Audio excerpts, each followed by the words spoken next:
I always believe the worst betrayals come with loud arguments, broken glass, doors slamming. But mine started quietly, with a phone left on the kitchen counter that didn't belong to me. My name is Olivia Marks, and until 6 months ago, I thought I was happily married. I thought my best friend, Rachel, was practically a sister. I thought the life I built with my husband Daniel was safe, solid, predictable. I was wrong. It was a Friday evening. I'd just finished preparing dinner, lemon garlic salmon, Daniel's favorite. Our teenage kids, Max and Ella, were at a school dance. Daniel was running late, as usual. Something about a client meeting running long. As I set the table, I noticed a phone buzzing on the counter. It wasn't mine. I glanced at the screen. A message had just popped up. "Can't wait to feel your hands on me again. Last night was electric. Same hotel next week?" My stomach dropped. There was no name attached to the message, just a heart emoji and a wink. The wallpaper was a black and white shot of a classic Mustang, Daniel's dream car. I unlocked it. No passcode. It was Daniel's phone, but not his phone. Not the one he used at home. It took me less than 30 seconds to realize this was a second phone. One I had never seen before. One he had never mentioned. One he clearly didn't want me to know about. I didn't confront him that night. I couldn't. I felt like someone had pulled the ground out from beneath my feet.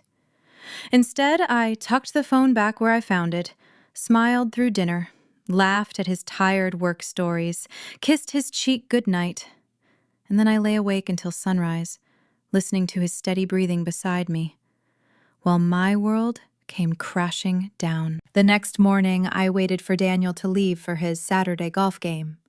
The minute the door clicked shut, I opened his closet and found it. A small, locked drawer I'd never noticed before. Inside were two things: a burner phone, still warm in my hand from the last message, a set of hotel keycards, 4 of them, all from the same boutique hotel downtown. I didn't cry. Not yet. Instead, I became someone else, the woman Daniel didn't think I could be. Over the next 2 weeks, I built a case. I tracked messages, screenshotted everything, noted every hotel stay, even followed him once. He didn't notice. He never looked back anymore. And then, one night, I saw her, Rachel, my best friend, my maid of honor, my soul sister, walking out of a hotel with my husband. Laughing like a teenager, her hand slipped into his coat pocket like it belonged there. I didn't move. I didn't breathe. I had to pull over 2 blocks away because I couldn't feel my hands on the wheel. I remember gripping the steering wheel so hard I left nail marks in the leather. 22 years. School drop-offs, vacations, cancer scares, mortgage payments, all while he played house with Rachel. Rachel came over the next day. She brought a bottle of wine, Malbec, our favorite, and her usual dramatic sighs. "Daniel's been so distant lately," she said, swirling her glass. "You haven't noticed?"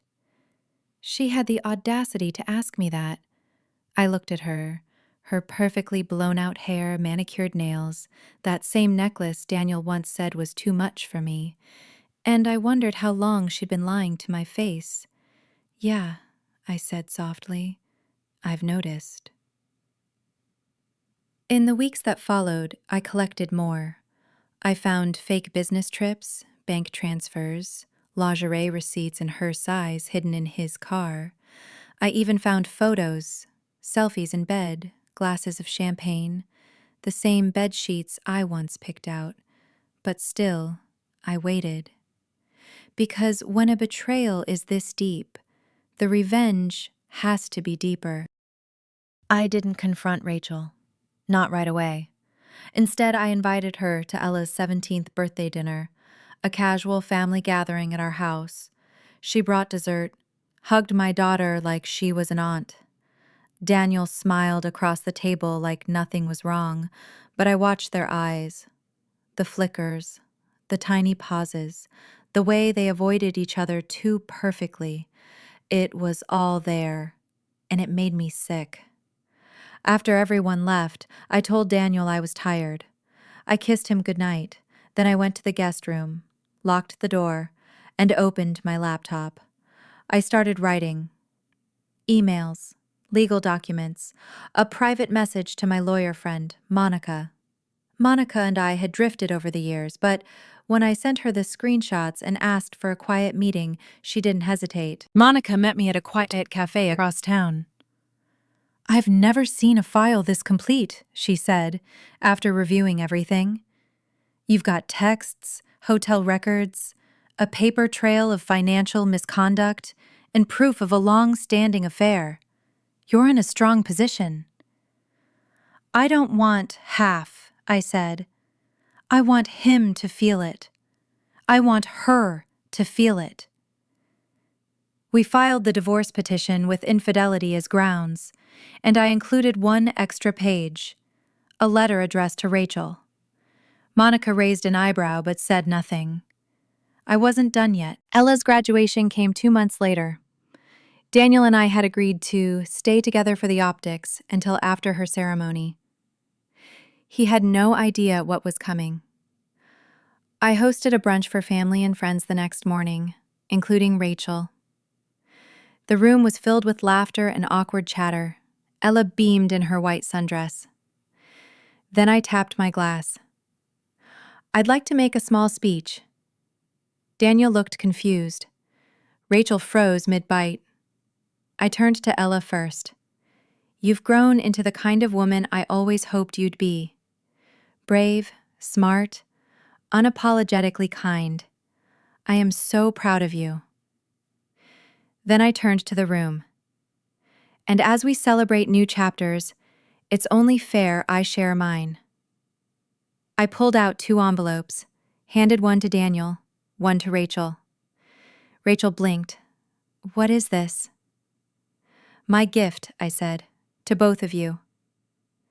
Inside were copies of the divorce filing and a printed transcript of one of their more explicit text exchanges. The room fell silent. Daniel stood, stammering.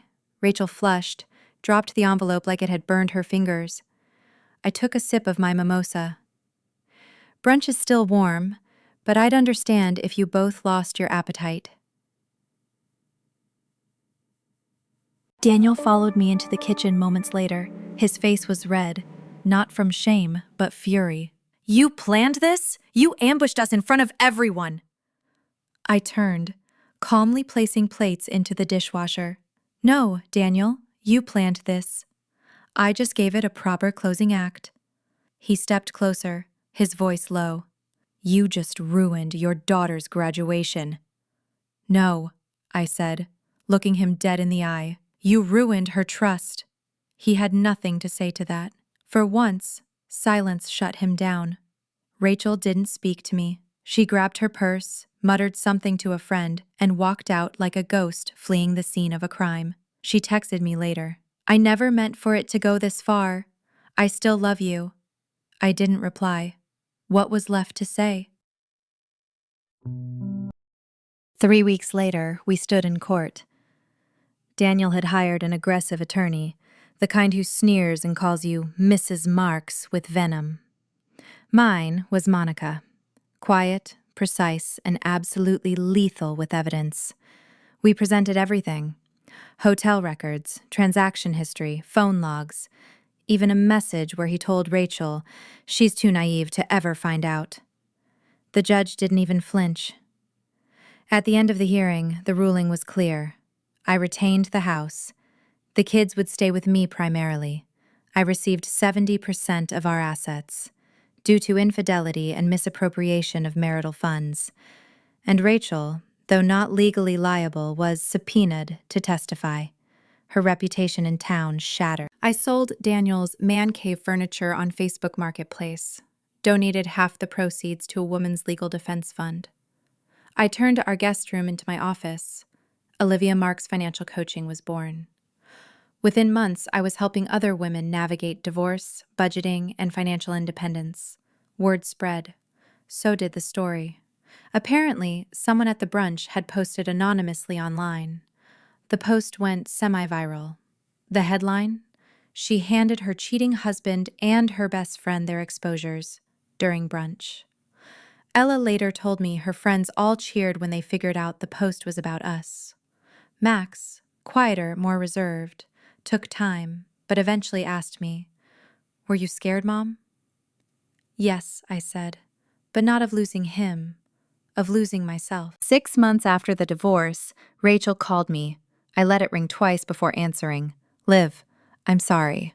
Silence. "I lost him. He said he was getting back at you, but he never really left you emotionally. I think he used me." "You let him," I replied. "I miss you. You miss who I used to be," I said. "But she doesn't live here anymore." And a click. Daniel emailed me 3 months later, a short message. "I was wrong. I didn't realize how much of my life was you until you were gone. You were the glue. I was just pretending to be the frame." I didn't respond. He already got his answer. In court, in silence, in absence. I sleep on my side of the bed now, and the middle, and the other side, because I can. I travel. I take long walks without explaining where I'm going. I bought myself a diamond necklace I always wanted, not to impress anyone, but because I no longer ask for permission. Max is applying for college. Ella is interning at a nonprofit in DC. They've seen their mother fall and rise again, and that, I believe, is the most valuable thing I've ever given them. Olivia walks into our office. The sun filters through the windows. Photos of her kids. A plaque. "You are stronger than the storm." She sits at her desk. The camera zooms out. Narration fades in. When I handed them those envelopes, I thought I was ending something. But I wasn't. I was starting.